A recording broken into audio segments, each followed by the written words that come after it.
Fall River, Massachusetts is home to one of the largest Portuguese communities in the country.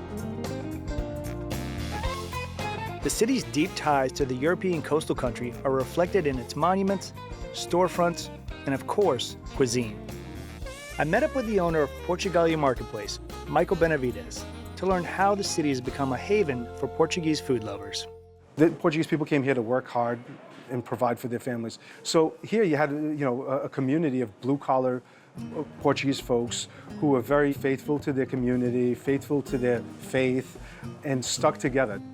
We created a little subculture locally. Yeah, I think even as you walk around the city a bit, you could hear people, you overhear Portuguese being spoken. Michael's parents, like many Portuguese at the time, moved to Fall River to work in its booming textile industry. In addition to his factory job, Michael's father, Fernando Benevides, opened Portugalia. His goal was to bring a bit of the homeland back to his Portuguese community here in Massachusetts. Since he founded the company 35 years ago, the marketplace has taken on a life of its own. We had families coming from Connecticut, families coming from Western Mass, from Northern Mass, from New Hampshire. They'd come down because where they were living, they didn't have any Portuguese shops or commerce. This place is also serving as a cultural hub for the community.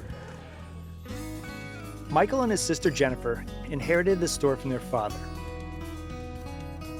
They continue to import and sell Portuguese specialty foods, including hundreds of varieties of tinned fish and over 1,300 different Portuguese wines and spirits. And while Portugalia is a standout in Fall River, it's definitely not the only option for good Portuguese food in town. You have Europa, Pastéis Bakery, their pops are really good, their pop six, and of course Barcelos up the street. And Barcelos Bakery is exactly where I was heading to next. Husband and wife team Antonio and Sara Rodrigues bought Barcelos 20 years ago. And since that day, they've dedicated their lives to making the bakery resemble a traditional Portuguese cafe. When somebody walks in, they're like, oh, I feel like I'm in Portugal. Yeah. I feel like I'm in St. Michael. I'm like, yes. Yeah. Like, that's the best compliment, because that's what we aim for.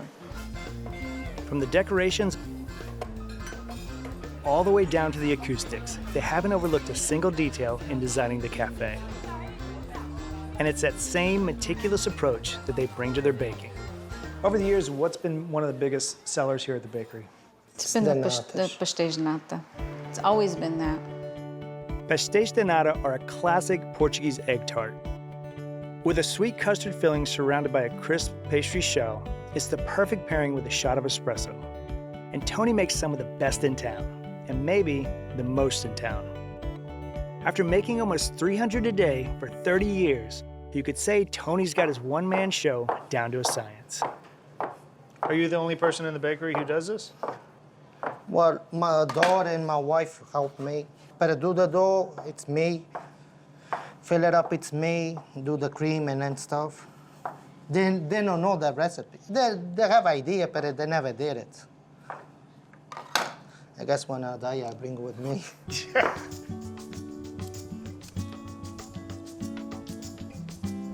After preparing the dough, Tony shows me how to press them into the traditional cups. So you go around, push with your finger next to the walls.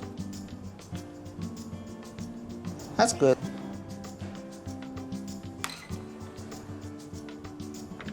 Then Tony brings out the custard. All right, so what's the method for filling these? Use my finger. So no fancy equipment, just... Today they have machines for everything. We try to keep the things the old-fashioned as possible. Finally, the Pastéis de Nata are baked in a very hot oven.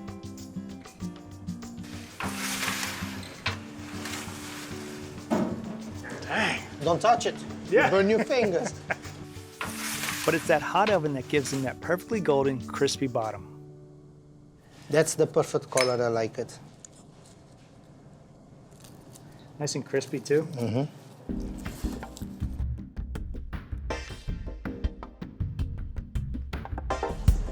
On my coffee break, I finally lean into a few Pastéis de Nata. The pastry's light and flaky. Really, really crispy. And the custard itself, nice and soft and runny, not overly set. It's just the perfect amount of sweetness, and the cinnamon on top really cuts the whole thing, and it's really incredible. Just like Michael received the torch from his father, Tony and Sara will likely hand the bakery over to their daughter one day. And who knows, maybe she'll pass it on to her kids.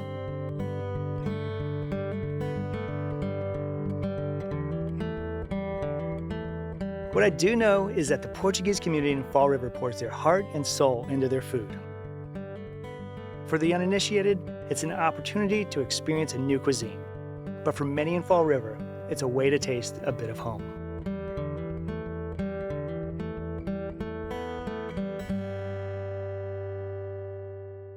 Love our in-depth reviews? Get the latest from our reviews team delivered straight to your inbox. Our well-equipped cook newsletter provides top product picks, no-nonsense buying guides, and must-try recipes. No extra fluff, just the smartest ways to shop, save, and cook. Sign up for free now at americastestkitchen.com/newsletter.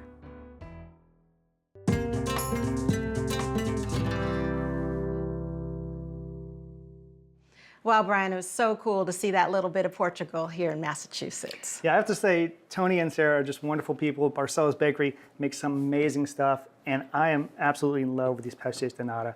I've had them in Portugal. There's something that was introduced to me by my Portuguese in-laws years ago, and I absolutely love them, and I'm happy to share this recipe with you. So let's get started. Here we have 1 1/4 cups of all-purpose flour, and to that I'm gonna whisk in a ½ teaspoon of table salt. You want to mix this salt in so it gets evenly distributed in the flour. And then to that, we're going to add a ½ cup of water.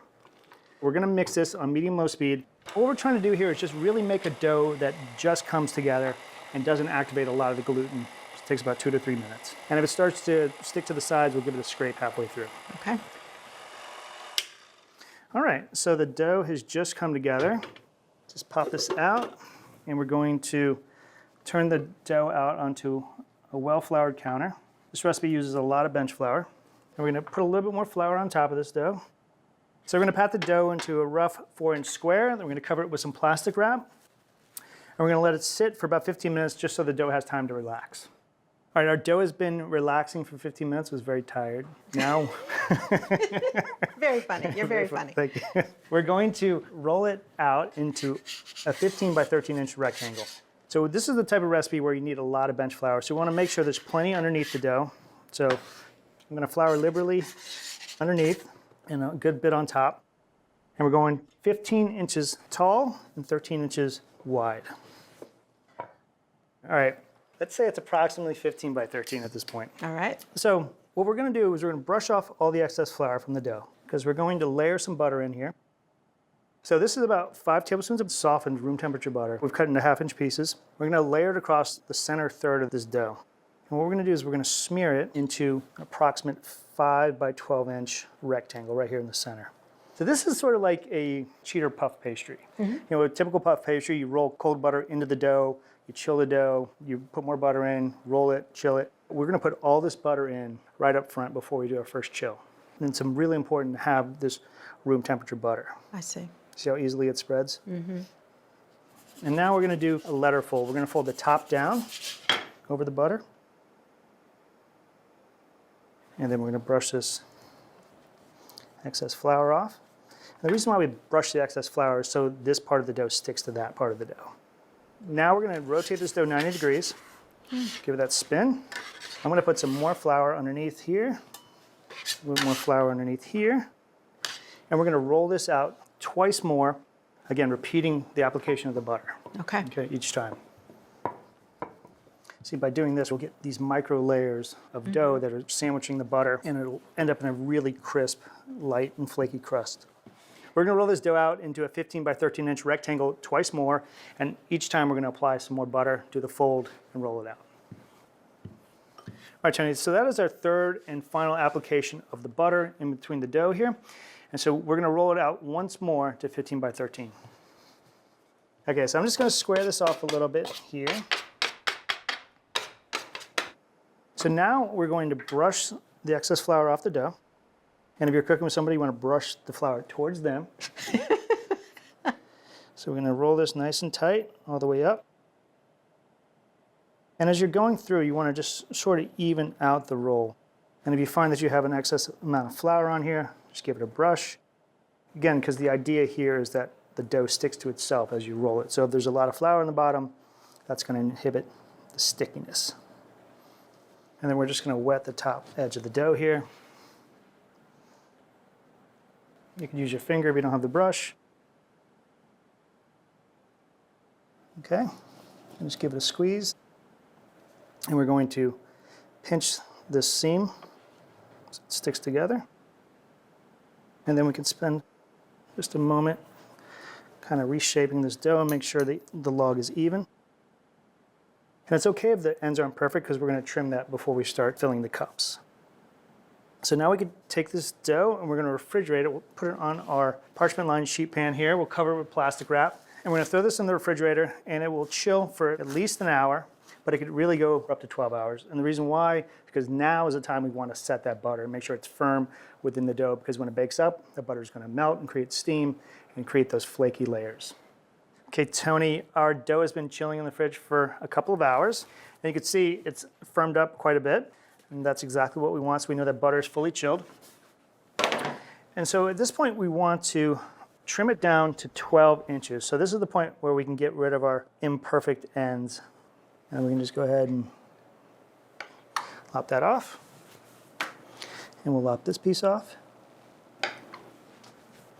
And now we're going to cut this into 12 1-inch chunks. So every inch or so, we'll just make a little mark.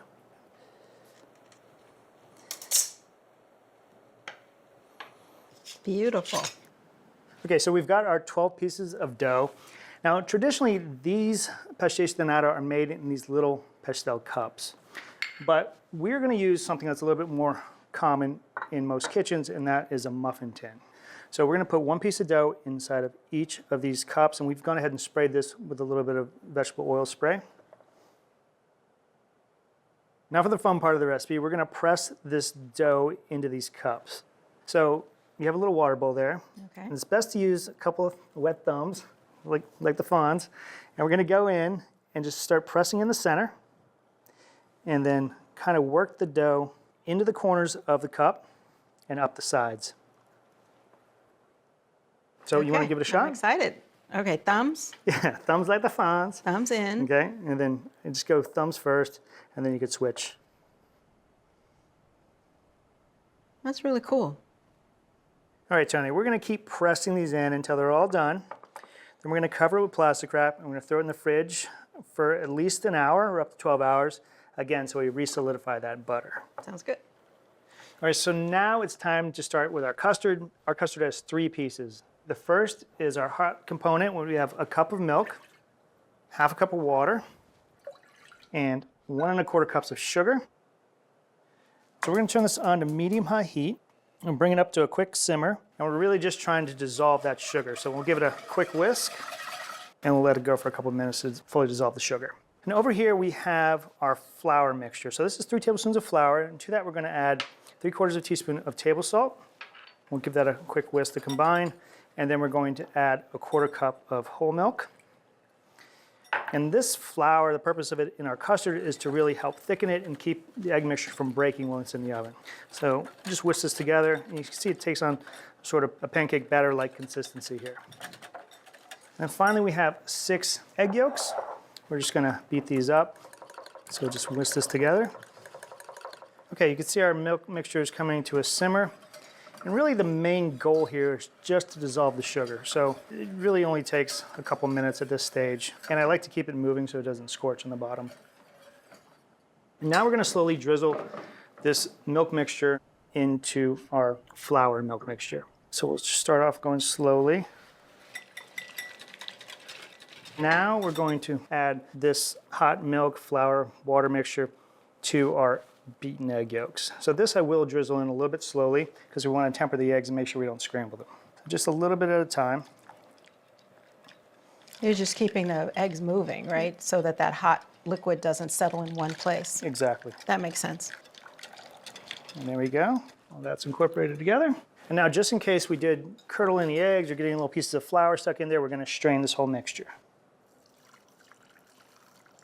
And that is our custard.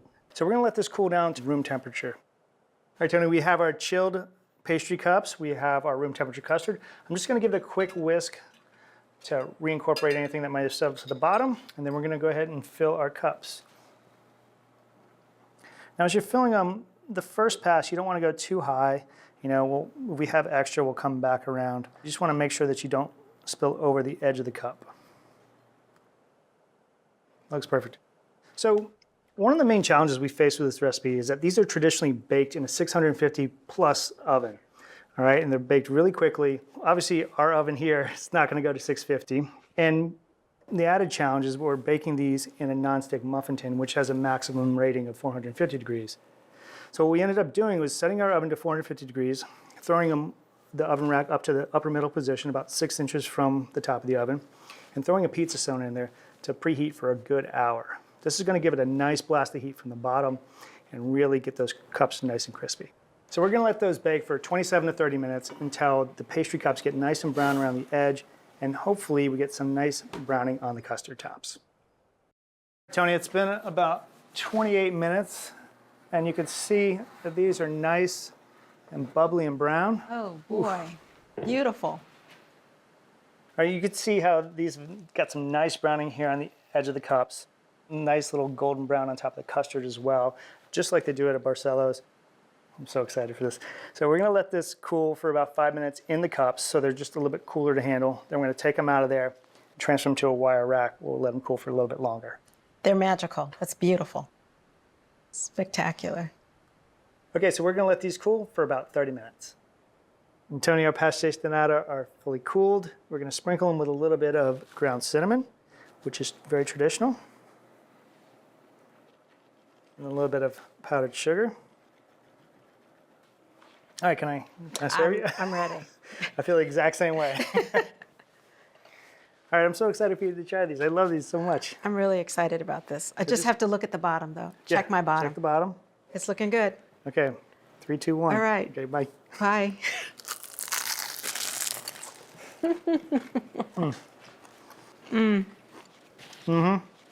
You've made some great things, and your excursions are providing us with so many amazing recipes, but this one, it's so beautiful. The contrast between the sweet custard and the crackly crust is just amazing. For full episodes of your favorite cooking shows, head over to ATK's Full Episodes channel on YouTube. You can stream complete seasons of America's Test Kitchen, Cook's Country, and more. See you there.